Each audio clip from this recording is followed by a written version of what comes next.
Restaurant Unstoppable. What the most successful restaurateurs know that you don't. I can't wait to dive into some of these lessons you learned the hard way, the mistakes you made.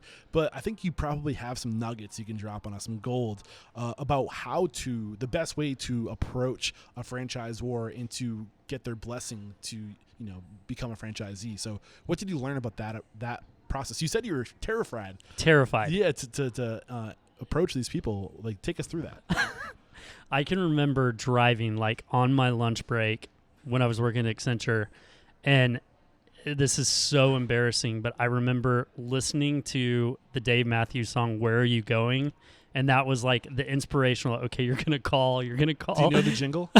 Yeah, let's do it. Could I sing it now?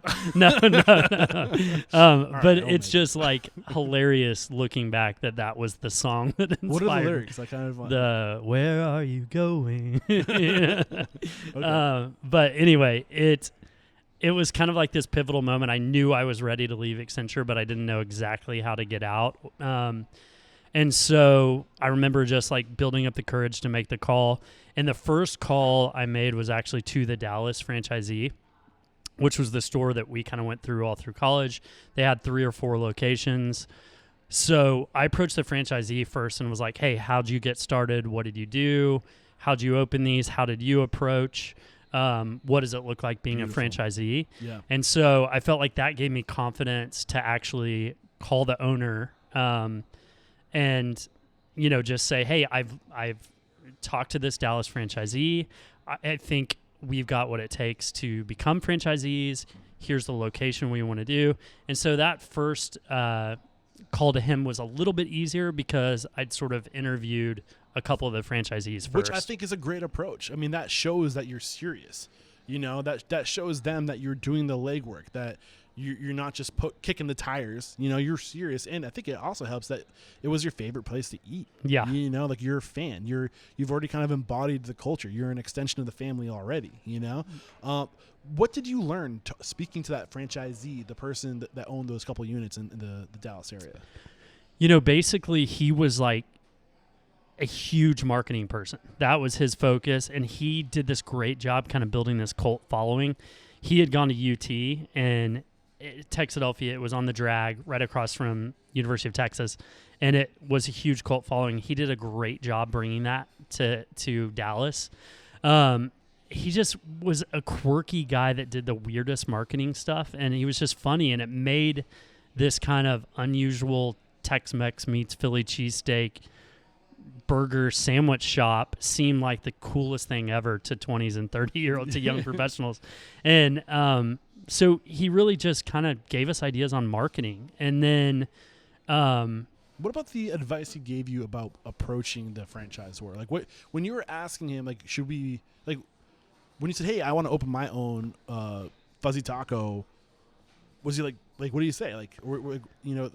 What was the advice he gave you to approach the franchisor? Basically, made it seem like not the biggest deal ever. I was building it up to be this life-changing monumental call, which it did end up being.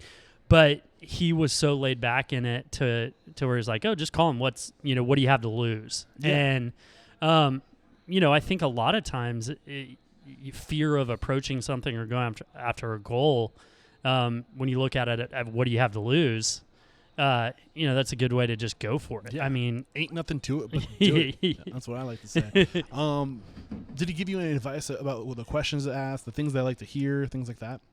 No, just go basically, for it. Yeah, go for it. And basically, I think he said, make sure you let him know you know your market, you know your audience, and that you have some restaurant experience. I mean, looking back at it at 22 and 23, approaching somebody to become a franchise, I mean, there's not a lot of systems that would allow that to happen now with the lack of experience we had.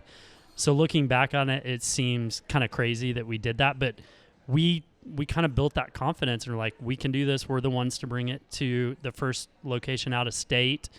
Here's our restaurant experience. We have energy. We'll work anybody under the table, and we just kind of sold them on it. Yeah. I think it helps to be a fan too, to really, you're like I said earlier, you're already a part of the team, an extension of the team, an extension of the family. You mentioned this franchisee that was kind of mentoring you. Was he somebody who was only kind of offering you advice before you pull the trigger, or was he kind of in your back pocket throughout the journey of becoming a franchisee? He was always available. We got to train in some of his stores. So I feel like he kind of ushered us into the franchisor, Joel, who created this concept. He was originally from Philly and brought it to Austin. Makes sense. So it kind of, Texadelphia. So I keep on saying fuzzy taco. I keep on forgetting. I apologize. No, you're fine. So he kind of handed us off to Joel, and we ended up learning a ton from him. I remember us thinking like, oh gosh, we have this crotchety guy that has all these rules, and he'd teach us to take a spatula and after we prep guacamole or prep mustard blend, which is kind of the famous, like, he'd be like, nope, that container isn't done. You can get 2 more portions out of that, and penny profits. Yeah. There's all these little nuggets that he taught us that's like, oh yeah, well, we still use that. It all Like, compounds, I'll still go to a dish pit and I'll see somebody taking something to the dish pit that is not completely portioned out or prepped, and I'll still think that penny That's what profits. those rubber spatulas are Exactly. for. They're great.